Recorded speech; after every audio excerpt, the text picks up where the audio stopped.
ప్రభువైన యేసుక్రీస్తు నామములో దేవుని పిల్లలైన వారందరికీ ప్రత్యేకమైన వందనాలు. దేవుని వాక్యం నుంచి మనం కొన్ని విషయాలు మనం నేర్చుకున్నాం. దేవునితో సహవాసం ఉంటే అభివృద్ధి పొందుకుంటాం. యోబు గ్రంథము 22వ అధ్యాయము 21వ వచనంలో ఈ విధంగా ఉంది. ఆయనతో సహవాసం చేసిన యెడల నీకు సమాధానం కలుగును, అలాగే మేలు కలుగును అని రాయబడింది. నీ గుడారంలో నుంచి 23వ వచనం, సర్వశక్తిని వైపు నీవు తిరిగిన యెడల నీ గుడారంలో నుండి దుర్మార్గమును దూరంగా తొలగించిన నీవు అభివృద్ధి పొందుతావు. దేవుని వాక్యంలో రాయబడిన మాట ఏంటంటే, యోబు గ్రంథంలో ఆయనతో మనం సహవాసం చేయాలి అని రాయబడింది. అప్పుడు మేలు కలుగుతుంది, సమాధానం కలుగుతుంది అని రాయబడి, మరి గుడారంలోంచి దుర్మార్గము అంటే పాపాన్ని కానీ కోపాన్ని కానీ వ్యసనాన్ని కానీ మనం తొలగించినట్లయితే అభివృద్ధి పొందుతాం. మొదటి మాట ఏంటంటే దేవునితో సహవాసం చేయటం. దినాల్లో సహవాసం అంటే దాన్ని ఇంగ్లీష్లో ఫెలోషిప్ అన్నారు. ప్రార్థన సహవాసం మనకు ఉండాలి, వాక్య సహవాసం మనకు ఉండాలి, ఆరాధన సహవాసం మనకు ఉండాలి. అప్పుడే దేవునితో మనం సరిగ్గా కనెక్ట్ అవుతాం.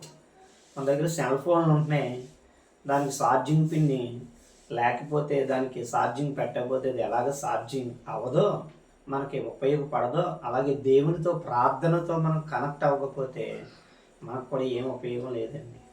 సహవాసం అనుకుంటే కాదు, కానీ మరి భక్తులు ప్రార్థన చేసినట్టు ఉదయకాలము, మధ్యాహ్నము, సాయంత్రం ప్రార్థన చేసినట్లుగా మనము కూడా ప్రార్థన చేయాలి. దానియేలు చూసినట్లయితే దేవునితో ఎంత బాగా సహవాసం చేశాడో మనకు తెలుసు. ముమ్మారు ఆయన ప్రార్థన చేసేవాడు. అందుకే ఆయన దేవునితో సరైన సంబంధం కలిగి సహవాసం కలిగి ఉన్నాడు కాబట్టి సింహాల గృహలో ఆయన్ని పడేసిన సింహాలు ఆయనకి ఏ హాని చేయలేదు. కారణం ఏంటో తెలుసా? దేవునితో సరైన సహవాసం ఆయనకు ఉంది. ప్రార్థన సహవాసం, వాక్యం అనే సహవాసం కూడా మనకు కావాలి, ఆరాధన అనే సహవాసం కూడా మనకి కావాలి. గుడారంలో నుండి దుర్మార్గతను తొలగించాలంటే పాపాన్ని, వ్యసనాన్ని, కోపాన్ని, అబద్ధాన్ని, వ్యభిచారాన్ని, ఇవన్నీ కూడా మానవ హృదయం నుంచి తొలితేనే కానీ మానవుడికి అభివృద్ధి కలగదండి. చాలామంది నేను అభివృద్ధి అవ్వలేదు అని చెప్పేసి అంటున్నారు. ఎలాగా మనం అభివృద్ధి అవుతామని దేవుడు చెప్తున్న మాట ప్రకారంగా. అందుకే మధ్య లైన్లో కూడా ఒక మాట ఉంది, 22వ వచనం, ఆయన నోటి ఉపదేశమును అవలంబించాలి. 2, ఆయన మాటల్ని హృదయంలో ఉంచుకోవాలి. సరే, అంతా చక్కగానే ఆయన నోటి ఉపదేశం అవలంబించాలని దేవుని యొక్క వాక్యంలో రాయబడింది. ఆయన వాక్యం కూడా మన హృదయంలో దాచుకోవాలని. ఏమీ లేకుండా నన్ను అభివృద్ధి పరచు ప్రభు అంటే ఎలాగవుతుందండి? ఒక గ్రైండర్లో ఒక పిండి ఆడుతున్నామంటే అందులో పప్పు వేస్తేనే కదా ఆ పిండి వస్తుంది.